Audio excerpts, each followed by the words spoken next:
Hi everyone, I'm Cindy and this is H&E Life, and I would like to continue from the previous video about Skincare 101 and to continue talking about my own skincare routine and the type of skin that I have. So I have a mixture of dry to combo skin. So I am really dry here on my cheek and around my area around my mouth, but I'm quite oily around my T-zone. That's my skin now. My skin before I started with all of the skincare was, I would categorize it as overall kind of oily. I always had this like greasy forehead look. I had enlarged pores, like pores that you could see on my face if you're just looking at me at a conversational distance. It's really embarrassing. And I also had acne, which I struggled with starting as a teenager, continuing all the way into my late 20s and 30 years old before I started skincare. I also, because of the acne, and I just can't help myself, I like to pick at my acne.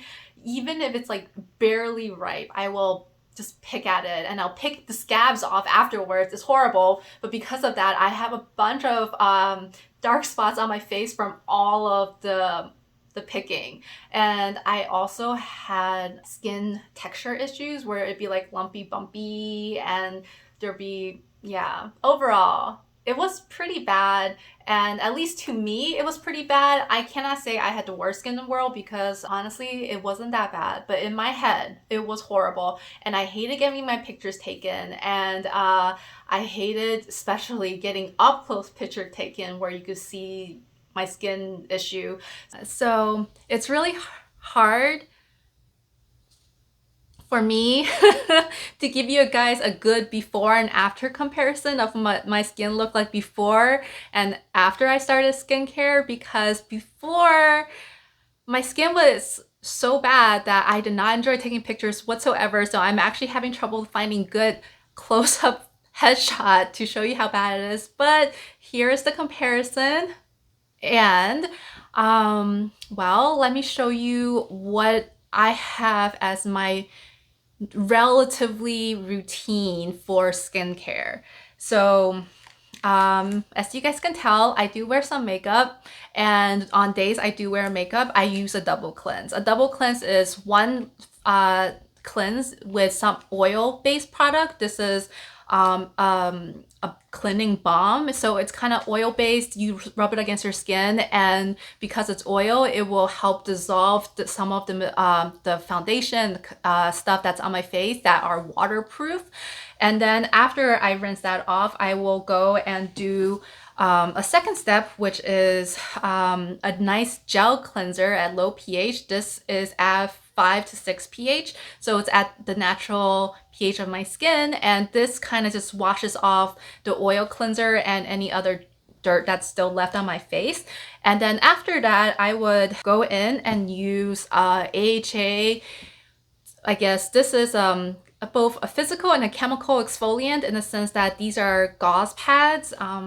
So you can see there, it's something that the gauze is part of when I scrub my face with it. That's the physical. And then the AHAs in here, which I think is glycolic acid, is the AHA component of it.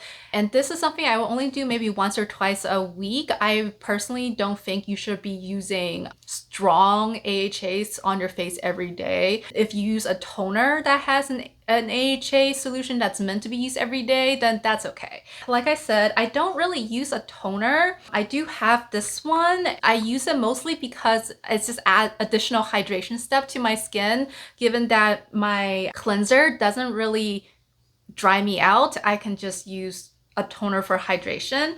And after that, I follow it with an essence. So like I said before, this essence is 93% microbial ferment complex, which is just basically a bunch of different fermented ingredients, and that helps with the hydration of my skin. As you can see, its essences are kind of runny, but at the same time, there is still some like consistency to it, so it's not like just putting water on your face.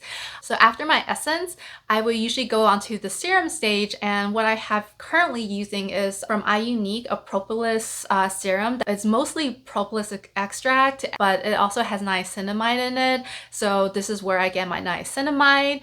And then I also have with me here my 1% retinol it's kind of like a cream serum thing. It's definitely, this you can see is still like goopy. This is basically when you pump it out, it's like a cream. So for people with dry skin, this is not enough for me.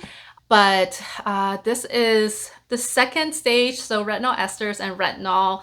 This is an inactive ingredient which needs to be converted into active form, the retinoic acid, by my skin. And because it's an active form, it's not as irritating for general purpose use. I started with 0.3%, and now I am onto the 1%, and I don't think I will need to go any higher than that. I think there are other products that go much higher, but in combination, it works. Oh, wow, I forgot to mention. So I do use this BHA product. It is Paula's Choice BHA 2%. So basically 2% salicylic acid. It is a chemical exfoliant that I use basically every day because it, in combination, I feel like these two, when I finally combined them together, that was it. That was like the death to my acne. I really don't get more than maybe once pimple, maybe like once a week or two. And then finally, I use a very thick cream. So this is a ceramide cream. So what I was mentioning before, ceramides kind of help make your skin stronger and prevents epidermal water loss. So not only is this an occlusive, this is also something that helps my skin becomes firmer. Sorry, not firmer. It becomes stronger. That would be it if that was my nighttime routine.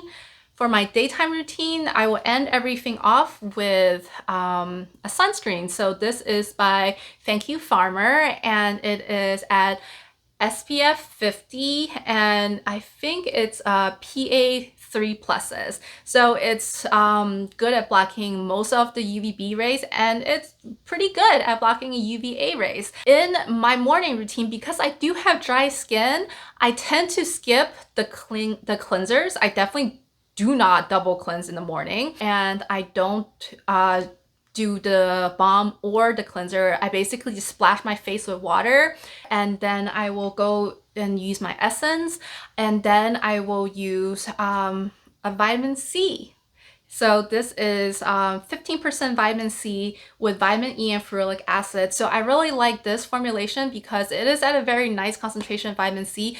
And at the same time, because vitamin C is so unstable, the combination with vitamin E and ferulic acid really helps stabilize it. That said, it's definitely recommended that you use something like this up within 3 months. The other way you could check to see if your vitamin C serum has gone bad is, here, I'll show you guys. So you can see my vitamin C serum is kind of lightly yellow. If your vitamin C serum is clear or this color, and it starts getting deeper in orange into like brown, you definitely don't want to use that anymore.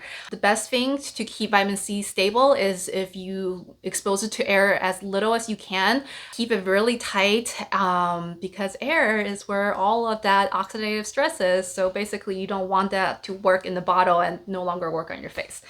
All right, and then of course the very last step after all of that is sunscreen. I have tried actually way more products than this to get to a place where I do like. So if you guys want more, I could talk about other products that did work for me and didn't work for me. So let me know down below if you want a more in-depth description of my skincare routine and some product reviews. So let me know down below. And I hope you enjoyed today's video. This has been really fun for me, and skincare is a great part of a self-care thing because, you know, when your skin looks nice, you feel nice. So that's it for me today. Please like and subscribe, and I will see everyone next time. Bye!